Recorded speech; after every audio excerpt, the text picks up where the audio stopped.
வணக்கம். இப்போ நம்முடைய உணவு முறை அப்படிங்கிறத நம்ம ஒரு தடவை பார்த்தோம்னா நம்ம என்ன சாப்பிட்றோம்? பெரும்பாலான நேரங்களில் நம்ம ஒரே ஒரு தானியத்தை தான் சாப்பிட்றோம். இப்போ வடக்கில் இருக்காங்கன்னா அவங்க அதிகமாக உட்கொள்கிறது கோதுமை. நம்ம மாதிரி தெற்கு மாநிலங்களில் இருக்கிறவங்க அதிகமாக உட்கொள்கிறது அரிசியாக இருக்குது.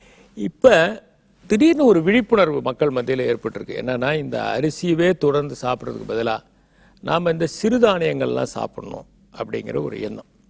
இந்த சிறுதானியம்னு எடுத்தால் அதில் கூட ரெண்டு விதமாக இருக்குது. ஒன்று மில்லட்ஸ், இன்னொன்று மைனர் மில்லட்ஸ். இப்போ மில்லட்ஸ் அப்படின்னா நீங்கள் எது அப்படின்னு பார்த்தீங்கன்னா சோளம், கம்பு, கேழ்வரகு, இது மூணும் மில்லட்ஸ். இப்போ கம்பு, சோளம், கேழ்வரகு இது மூணும் ஒரு காலத்தில் தமிழ்நாட்டில் நிறைய பேர் சாப்பிட்டாங்க. ரொம்ப வசதி இருக்கிறவங்க தான் இந்த அரிசி சாப்பிடுவாங்க. அரிசிங்கிறது எப்பயாவது சாப்பிட்றதா இருந்த பல விவசாய குடும்பங்கள் உண்டு, கிராமப்புற மக்கள் உண்டு. அவங்க எல்லாருமே சோள சோறு, அப்புறம் கம்பு கூழ், அப்புறம் கேழ்வரகு அடை, இந்த மாதிரி தான் சாப்பிடுவாங்க. இட்லி தோசைலாம் ரேரான ஒரு விஷயம். அரிசி சாப்பிட்றவங்களுக்கு கூட இட்லி தோசைங்கிறது ஒரு ரேரான ஒரு விஷயம். ஏன்னா மாவு ஆட்டுறதுங்கிறது ரொம்ப கஷ்டமான ஒரு ப்ராசஸ். இந்த மாதிரி எந்திரங்கள்லாம் இல்லை.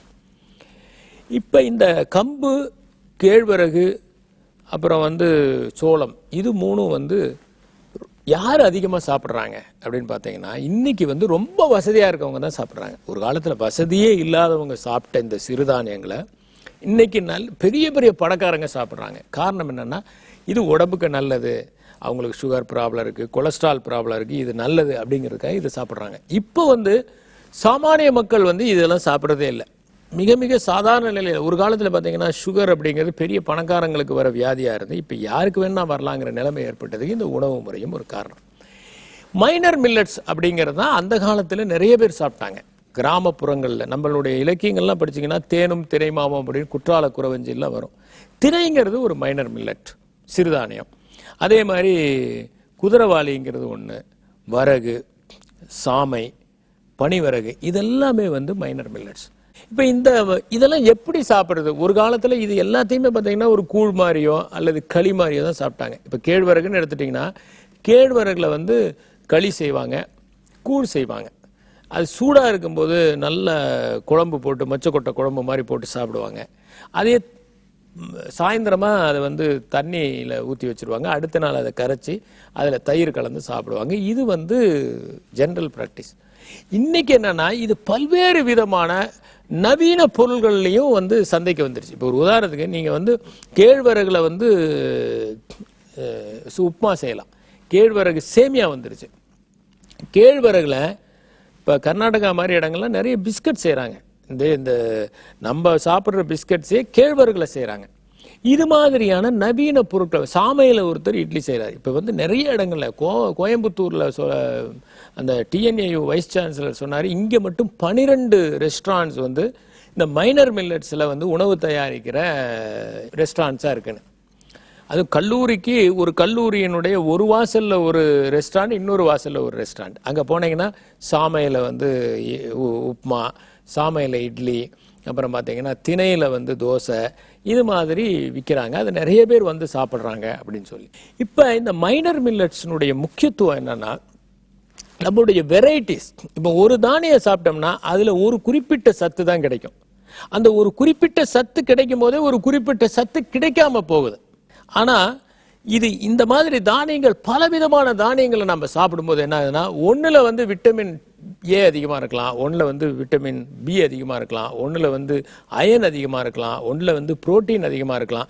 இது மாதிரியான எல்லா விதமான ஊட்டச்சத்துகளும் ஒருத்தருக்கு கிடைக்குது. ஆக சமச்சீர் உணவை நோக்கிய பயணம்னா என்னன்னா இந்த மைனர் மில்லட்ஸை உணவில் சேர்த்துக்கிறது தான். இப்போ என்னன்னா நாங்கள்லாம் அக்ரிகல்ச்சர் படிக்கும்போது நாங்கள் பொதுவாக எதை பற்றி படிப்போம்னா அதிகமாக நெல்லை எப்படி பயிர் பண்ணுறது, அப்புறம் எப்படி மக்காச்சோளத்தை பயிர் பண்ணுறது, இதுதான் எங்களுடைய மேஜரான ஒரு விஷயமா இருக்கும். ஏன்னா அப்போ அதுதான் முக்கியம். இப்போ நார்த் இந்தியான்னு எடுத்துட்டிங்கன்னா அதிகமாக அவங்க கோதுமை பற்றி படிப்பாங்க. இப்போ என்னன்னா இப்போ இந்த மைனர் மில்லட்ஸை நிறையா உற்பத்தி பண்ணுறதுக்கு நாம் முயற்சிகள் எடுக்கணும்.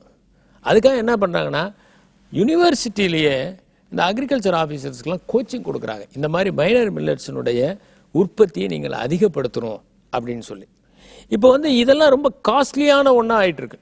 மைனர் மில்லட்ஸினுடைய விலை அதிகமாகக்கூடிய ஒரு சூழலை பார்க்குறோம். காரணம் என்னன்னா, அது நிறைய பேர் ப்ரிஃபர் பண்ண ஆரம்பிச்சிட்டாங்க. இந்த மைனர் மில்லட்ஸில் என்ன அட்வான்டேஜ் அப்படின்னா, இதை வந்து அதிகம் உரம் தேவைப்படாது, அதிகமாக நீர் தேவைப்படாது, அப்புறம் நிறைய பூச்சி தாக்காது. இதெல்லாம் இதனுடைய அட்வான்டேஜ். இப்போ நம்மளை மாதிரி இருக்கவங்க கூட என்ன பண்ணணும்னா, டேஸ்ட்டை வளர்த்துக்கணும். நம்ம டேஸ்ட்டுங்கிறது நாமளாக வளர்த்துக்கிறது தான். நம்ம டேஸ்ட்டோட பிறக்கல, நம்ம ஃபஸ்ட்டு எது சாப்பிட்டோமோ அது டேஸ்ட்டுன்னு நினச்சிக்கிட்டோம். இந்த மைனர் மில்லட்ஸில் நம்ம டேஸ்ட்டை வளர்த்துக்கணும். நம்ம வீட்டில் தினமும் ஒரே ஒரு வேலைங்க, ஒன்று காலையில் அல்லது இரவு அல்லது மதியம், ஏதோ ஒரு வேளை இந்த சிறு தானியங்கள் இருக்கே, அந்த சிறு தானியங்கள்ல இருந்து தயாரிக்கப்பட்ட உணவை சாப்பிட வேண்டும். இன்னையிலிருந்து நாம் ஒரே ஒரு வேளை சாப்பிட ஆரம்பித்தாலே நம்முடைய உடல்நிலை சீராகும். இன்னைக்கு திணை, நாளைக்கு வரகு, நாளான்னைக்கு பனி வரகு, அதுக்கு அடுத்த நாள் வந்து சாமை, அதுக்கு அடுத்த நாள் வந்து கம்பு, அதுக்கு அடுத்த நாள் வந்து சோளம். இப்படி நம்ம சாப்பிட ஆரம்பிச்சோம்னா எல்லா விதமான ஊட்டச்சத்துக்களும் நமக்கு கிடைக்கும். நாம் ஆரோக்கியமாக இருப்போம். எனவே உணவில் பல தானியங்களை யார் உட்கொள்ளுகிறார்களோ அவர்கள்தான் பணக்காரர்கள். யார் ஒரே தானியத்தை உட்கொள்ளுகிறார்களோ அவர்கள்தான் வறியவர்கள். இதைத்தான் நமக்கு ஊட்டச்சத்து இயல் தெளிவுபடுத்துகிறது. எனவே சிறுதானியங்களையும் உணவில் சேர்த்துக் கொள்வோம். பெருவாழ்வு வாழ்வோம். நன்றி, வணக்கம்.